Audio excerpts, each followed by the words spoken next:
নয়াদিল্লি স্টেশনে পদপৃষ্ট হয়ে 18 জনের মৃত্যু, ফের প্রশ্নের মুখে রেলের ভূমিকা। একযোগে বিরোধীদের নিশানা রেল এবং মোদী সরকারকে। গাফিলতি, মৃতের সংখ্যা লুকোনোর মতো অভিযোগে সরব হয়েছেন বিরোধীরা। পাল্টা জবাব দিচ্ছে গেরুয়া শিবিরও। এই রাজনৈতিক তরজার মধ্যেই লালু প্রসাদের মন্তব্য সামনে এসেছে। কুম্ভে পরপর বিপর্যয়, দুর্ঘটনা, পদপিষ্ট হয়ে 60 জনের মৃত্যু, অগ্নিকাণ্ডে পুড়ে ছাই প্রচুর তাঁবু। তার সঙ্গে কুম্ভগামী বহু ট্রেনে হামলা, ভাঙচুর, এসি রিজার্ভেশন কোচেও গাদাগাদি ভিড়।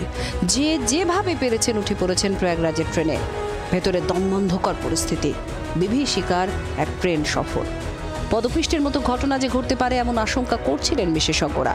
শেষ পর্যন্ত নয়াদিল্লি স্টেশনে তাই ঘটল, পদপিষ্ট হয়ে মৃত্যু মিছিল।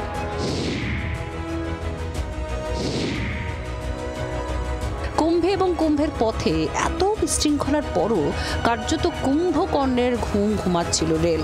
দিল্লিতে পদপিষ্টের ঘটনার পর এমনই অভিযোগে সুর চড়াচ্ছে বিরোধীরা। মোদী সরকার এবং রেলকে কাঠগড়ায় তুলে একযোগে সোচ্চার কংগ্রেস, তৃণমূল, সপা সহ অধিকাংশ বিরোধী দল। এক স্যান্ডেলে রাহুল গান্ধী লিখেছেন, দিল্লির ঘটনা আরও একবার রেলের ব্যর্থতা এবং সরকারের অসংবেদনশীলতাই প্রকাশ করে। প্রয়াগরাজে প্রচুর মানুষ যাচ্ছেন, ভিড়ের কথা ভেবে আরও ভালো বন্দোবস্ত করা উচিত ছিল।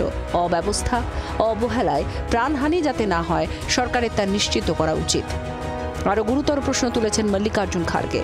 সরকার মৃত এবং আহতদের সংখ্যা লুকোচ্ছে বলে তোপ দেখেছেন কংগ্রেসের সভাপতি।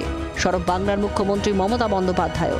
এক স্যান্ডেলের তৃণমূল নেতৃত্ব এই মর্মান্তিক ঘটনা দেখিয়ে দিল সঠিক পরিকল্পনা ও ব্যবস্থাপনা কতটা প্রয়োজন, বিশেষ করে যেখানে সাধারণ নাগরিকের নিরাপত্তার প্রশ্ন।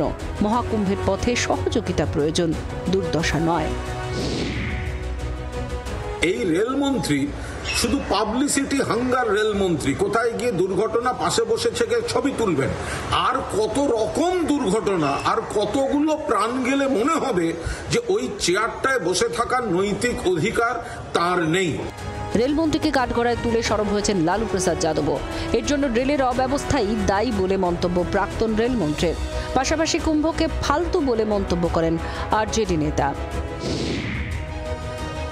रेलवे का एक गलती है, रेलवे के मैनेजमेंट से लापरवाही की वजह से इतने लोगों की मौत हुई है। अरे सब कुंभ का क्या कोई मतलब है, फालतू है कुंभ।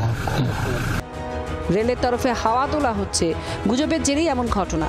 যাত্রীদের উপরে দায় ঠেলছে পদ্ম শিবিরও। হঠাৎ করে প্রচুর লোক চলে আসার ফলে এই ধরনের দুর্ঘটনা। আমাদের দেশে যেহেতু জনসংখ্যা এত বিপুল যে আমরা দেখেছি যে কুম্ভে একসাথে অনেক মানুষ জড়ো হয়ে যাওয়ার ফলে এই ধরনের দুর্ঘটনা ঘটেছে। এই ধরনের পদপিষ্ট হয়ে মারা যাওয়ার ঘটনা আমাদের দেশে দুর্ভাগ্যজনক হলে পরেও মাঝে মাঝে ঘটছে, এবং তার জন্য আমাদের আরও বেশি সচেতন হওয়া দরকার, এবং আমরা সচেতন হব। দুর্ঘটনার পর প্রধানমন্ত্রী, রেলমন্ত্রী সোশ্যাল মিডিয়ায় শোক বার্তা লিখেছেন। ঘোষণা হয়েছে ক্ষতিপূরণও। রাজনৈতিক চাপানুতর চলছে, কিন্তু মহাকুম্ভের জন্য কেন অতিরিক্ত নিরাপত্তার ব্যবস্থা করা হলো না? কেন ভিড় নিয়ন্ত্রণে ব্যর্থ রেল? কেন ট্রেনে এমন চূড়ান্ত অব্যবস্থা? সেসব প্রশ্নের উত্তর মেলেনি, হয়তো মিলবেও না। ব্যুরো রিপোর্ট, জি 24 ঘন্টা। বাংলার আওয়াজ, বাঙালির আবেগ, জি 24 ঘন্টা।